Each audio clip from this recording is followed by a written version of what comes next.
नमस्कार मंडळी, नवीन एका इंटरेस्टिंग व्हिडिओमध्ये सर्वांचं मनापासून स्वागत आहे। मित्र, महाराष्ट्रातील दिव्यांग बांधवांसाठी ही व्हिडिओ अतिशय महत्त्वाची आहे। मित्र, राज्य सरकार असेल, प्रशासन असेल, यांच्या माध्यमातून सरकारी कर्मचाऱ्यांमध्ये जे बोगस दिव्यांग आहेत त्या बोगस दिव्यांगांच्या UDID कार्ड आणि प्रमाणपत्राची पडताळणी झाली आणि जे बोगस दिव्यांग किंवा बनावट दिव्यांग प्रमाणपत्र सादर करून नोकरी मिळवणारे जे व्यक्ती आहेत अशांवरती कारवाई झालेली आहे आणि अशा लोकांना सक्तीचं निवृत्त करण्यात आलेलं आहे।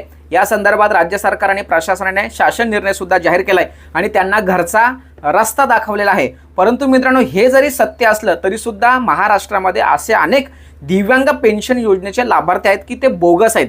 त्यांचं उत्पन्न प्रचंड आहे, त्यांचं जे काही दिव्यांगांचा प्रकार आहे तो वेगळा आहे आणि त्यांच्याकडे प्रमाणपत्र आहे ते वेगळे। त्याचबरोबर जी दिव्यांगांची टक्केवारी आहे ती टक्केवारी बोगस पद्धतीने पैसे देऊन त्या ठिकाणी हे प्रमाणपत्र किंवा UDID कार्ड घेतलेले आहे आणि हे सरकारला निदर्शनास आलेलं आहे। कारण आधार कार्ड असेल, पॅन कार्ड असेल, आयुष्यमान भारत कार्ड असेल किंवा आभा हेल्थ कार्ड असेल, सर्व काही AI मदतीने एका सर्व्हरला किंवा एका सिस्टमला लिंक असल्या कारणाने राज्य सरकार प्रशासनाला बोगस दिव्यांगांची संख्या प्रचंड आहे अशा पद्धतीचं निदर्शनास आलं आणि यासाठी राज्य सरकार प्रशासनाने एक महत्त्वपूर्ण शासन निर्णय जाहीर केला आणि त्या शासन निर्णयामध्ये अशा बोगस दिव्यांगांची पडताळणी करण्यात येणार आहे। त्या संदर्भात महत्त्वाचा शासन निर्णय तुम्हाला समोर दिसत असेल आणि त्या शासन निर्णयामधील 8वा मुद्दा बघा काय म्हटलंय।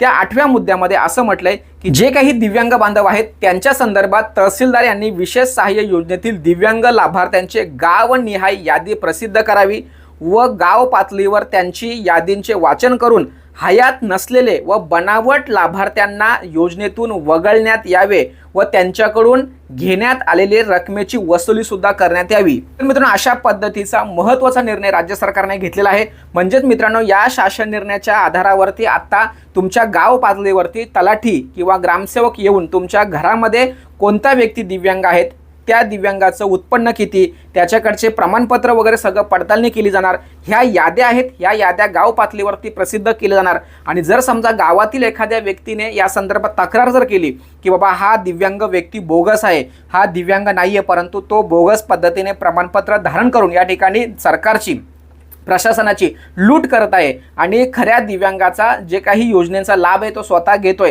अशा पद्धतीच्या तक्रारी आल्यानंतर त्या ठिकाणी बोगस दिव्यांग सिद्ध होणार आणि त्याच्याकडे त्यांनी जे काही योजनेचा लाभ घेतलाय त्या सर्व योजनांच्या लाभाचे पैसे या ठिकाणी वसूल केले जाणार आहेत।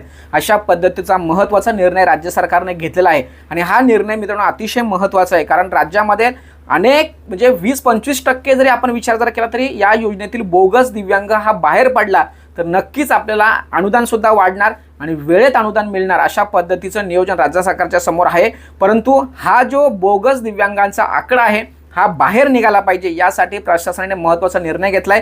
त्यामुळे जर मित्रांनो तुमच्या परिसरामध्ये असे काही बोगस दिव्यांग तुम्हाला जर आढळले तर या संदर्भात तहसीलदार असेल किंवा तलाठी असेल किंवा ग्रामसेवक असेल यांच्याकडे तक्रारी करा। म्हणजे चुकीच्या पद्धतीने UDID कार्ड धारण करून लाभ घेणाऱ्या व्यक्तीकडून हे पैसे सुद्धा वसूल केले जाणार आहे। अशा पद्धतीचा निर्णय शासन निर्णय राज्य सरकारने प्रसिद्ध केलाय। त्यामुळे मित्रांनो, ही व्हिडिओ महाराष्ट्रातील प्रत्येक गावोगावी पोहोचली गेली पाहिजे, कारण असा जो चुकीच्या पद्धतीने लाभ घेणारा दिव्यांग आहे तो सुद्धा घाबरला गेला पाहिजे आणि त्याने स्वतःहून या योजनेपासून बाहेर गेला पाहिजे, बाहेर निघाला पाहिजे। याचा परिणाम काय होणार आहे तर खऱ्या लाभार्थ्यांना सर्व योजनांचा लाभ मिळणार आहे। म्हणून मित्रांनो, ही व्हिडिओ सर्वांना शेअर करा। भेटूया पुढील व्हिडिओसह, तोपर्यंत धन्यवाद। जय हिंद, जय महाराष्ट्र।